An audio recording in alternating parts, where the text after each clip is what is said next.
Hi friends, welcome to Competitive Cracker Gen Srigala.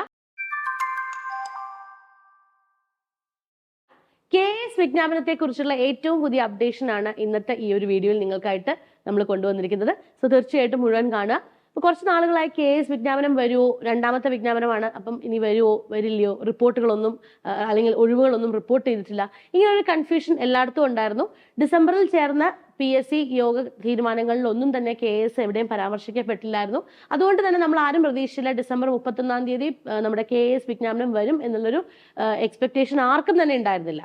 എന്നാൽ ഇതിനെ കുറിച്ചുള്ള ഉദ്യോഗാർത്ഥികളുടെ കൺഫ്യൂഷൻ കൂടിയത് കൊണ്ട് തന്നെ KS വിജ്ഞാപനത്തിലെ ഏറ്റവും പുതിയൊരു മാറ്റം വന്നിരിക്കുന്നത് മറ്റൊന്നുമല്ല, മുഖ്യമന്ത്രിയുടെ ഓഫീസ് ഡയറക്ട്ലി ഇടപെട്ടു, റിപ്പോർട്ട് തേടി എത്രയും പെട്ടെന്ന് തന്നെ ഒഴിവുകൾ റിപ്പോർട്ട് ചെയ്യാനായിട്ട് ആവശ്യപ്പെട്ടു എന്നുള്ളതാണ്. നമുക്ക് പത്രവാർത്ത നോക്കാം. KS വിജ്ഞാപനം വൈകുന്നതിന് മുഖ്യമന്ത്രിയുടെ ഓഫീസ് ഇടപെട്ടു. ഈ മാസം തന്നെ ഒഴിവ് PSCക്ക് റിപ്പോർട്ട് ചെയ്ത് വിജ്ഞാപനം പ്രസിദ്ധീകരിക്കാനുള്ള മാർഗങ്ങളെക്കുറിച്ച് ചീഫ് സെക്രട്ടറിയുടെ ഓഫീസിനോടാണ് റിപ്പോർട്ട് ആവശ്യപ്പെട്ടത്.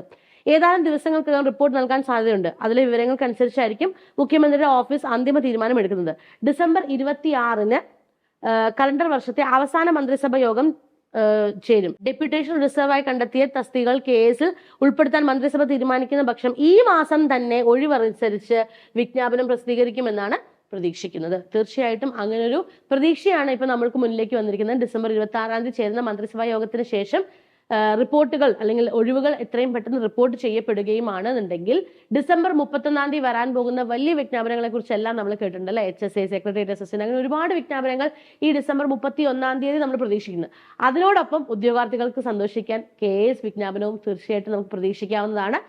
അതായത് അങ്ങനെ വന്നില്ല എങ്കിൽ എന്ത് സംഭവിക്കുമെന്ന് ചോദിച്ചാൽ, അതായത് ഈ വർഷം ആ ഒരു വിജ്ഞാപനം വന്നാൽ എഴുതാൻ പറ്റുന്ന ഉദ്യോഗാർത്ഥികളുണ്ട്. അടുത്ത വർഷത്തേക്ക് വിജ്ഞാപനം വന്നാൽ എഴുതാൻ പറ്റില്ല. ഏജ് ക്രൈറ്റീരിയ സക്സസ്ഫുള്ളി അല്ലെങ്കിൽ ഏജ് ക്രൈറ്റീരിയ കംപ്ലീറ്റ് ചെയ്യാൻ പറ്റാത്ത ഉദ്യോഗാർത്ഥികളുണ്ട്. അപ്പൊ അവരെയും കൂടി കൺസിഡർ ചെയ്തുകൊണ്ട് തന്നെ ഡിസംബർ 31 വിജ്ഞാപനം വരാനുള്ള സാധ്യതയാണ്, ഈ ഒരു പ്രതീക്ഷയാണ് ഈ ഒരു പത്രവാർത്തയിൽ നിന്ന് നമുക്ക് എല്ലാവർക്കും കിട്ടുന്നത്. അപ്പൊ എല്ലാവരും പതുക്കെ മറന്നു തുടങ്ങിയ നമ്മുടെ KS വിജ്ഞാപനത്തെ കുറിച്ചാണ് ഇപ്പോൾ വന്നിരിക്കുന്നത്. KS എന്താണെന്ന് അറിയാത്ത കുറച്ച് ഉദ്യോഗാർത്ഥികളെങ്കിലും ഉണ്ടാവും. കേരള അഡ്മിനിസ്ട്രേഷൻ സർവീസസ്, അതായത് നമ്മളുടെ ഡിഗ്രി തലത്തിലുള്ള ഡിഗ്രി ലെവൽ ഉദ്യോഗാർത്ഥികൾക്കായിട്ടുള്ള ഏറ്റവും വലിയൊരു അവസരമാണ് KS എന്ന് പറയുന്നത്. 2 ടയറിലായിട്ട് നടക്കുന്ന എക്സാം, പ്രിലിംസ്, മെയിൻസ്, അങ്ങനെ ശരിക്കും ഒരു UPSC മോഡലിൽ തന്നെ നടക്കുന്ന എക്സാം ആണ്. ഇതിനു മുൻപ് വന്നിട്ടുള്ളത് ഒരു വിജ്ഞാപനമാണ്. ഒരു വിജ്ഞാപനമാണ് വന്നിട്ടുള്ളത്. അതിനെ ബേസ് ചെയ്ത് എക്സാമും നടന്നു, കാര്യങ്ങളെല്ലാം നല്ലോണം തന്നെ മുന്നോട്ട് പോയിരുന്നു. അതിനുശേഷം അടുത്ത വർഷം രണ്ടാമത്തെ വിജ്ഞാപനം നമ്മൾ എല്ലാവരും പ്രതീക്ഷിച്ചു, ഒരുപാട് റൂമേഴ്സ് കേട്ടു, ഇപ്പൊ വരും എന്നുള്ള പ്രതീക്ഷയിൽ ഒരുപാട് പേരിരുന്നു. എന്നാൽ കുറച്ച് നാളുകളായിട്ട് നമുക്കത് വന്നില്ല. അപ്പോൾ ഇനി വരില്ലേ എന്നൊരു ചോദ്യമായിരുന്നു ഉദ്യോഗാർത്ഥികൾക്ക്. അതിനുള്ള ഉത്തരവുമായിട്ടാണ് ഇന്ന് ഈ ഒരു പത്രവാർത്ത നമ്മൾ എല്ലാവരും കണ്ടത്. സോ KS വിജ്ഞാപനം നമുക്ക് ഡിസംബർ 31 പ്രതീക്ഷിക്കാവുന്നതാണ്. അപ്പം ഡിഗ്രി ലെവൽ ഉദ്യോഗാർത്ഥികളെ സംബന്ധിച്ചിടത്തോളം 2 വലിയ എക്സാംസ് ആണ് മുന്നിൽ വരുന്നത് അല്ലെ. സെക്രട്ടേറിയറ്റ് അസിസ്റ്റന്റും അതുപോലെ തന്നെ KSും, അതുപോലെ SI വരാൻ പോകുന്ന ഒരു വിജ്ഞാപനമാണ്.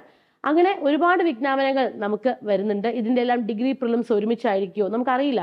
ഇങ്ങനെ ഒരുപാട് കാര്യങ്ങൾ ഇനിയും അറിയാനുണ്ട്. ഡിസംബർ 31 വിജ്ഞാപനം വരുന്നത് വരെ നമുക്ക് വെയിറ്റ് ചെയ്യാം എന്തായാലും. അപ്പോൾ പഠിച്ചു തുടങ്ങാൻ അതിനൊന്നും വെയിറ്റ് ചെയ്യേണ്ട ആവശ്യമില്ല, ഇപ്പോഴേ പഠിച്ചു തുടങ്ങാം. കാരണം KSന് കഴിഞ്ഞ പ്രാവശ്യം വളരെ വ്യക്തമായിട്ടുള്ള ഒരു സിലബസ് തന്നിട്ടുണ്ടായിരുന്നു അല്ലെ.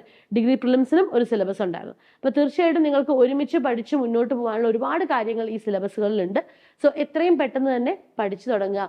വെക്കേഷനൊക്കെയാണ്, ഒരുപാട് സമയം നിങ്ങളുടെ കൈകളിലേക്ക് വരുന്നുണ്ട്. സോ കൃത്യമായിട്ട് പഠിച്ചാൽ അടുത്ത വർഷം, ഇത്രയും അധികം പരീക്ഷകൾ വരുന്ന അടുത്ത വർഷം നിങ്ങളുടെ വർഷമായി തീരും.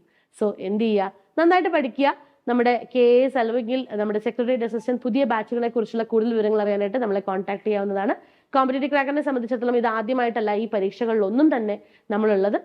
തീർച്ചയായിട്ടും കുറച്ചധികം നാളുകളായിട്ട് ഈ പരീക്ഷകൾ നമ്മളോടൊപ്പം ഉണ്ട്, അല്ലെങ്കിൽ പരീക്ഷകളോടൊപ്പം നമ്മുടെ കുട്ടികളും ഉണ്ട്.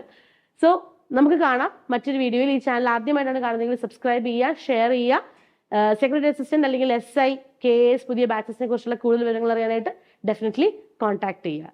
ഓക്കെ, സോ വീണ്ടും നമുക്ക് കാണാം മറ്റൊരു വീഡിയോയിലൂടെ. Thank you.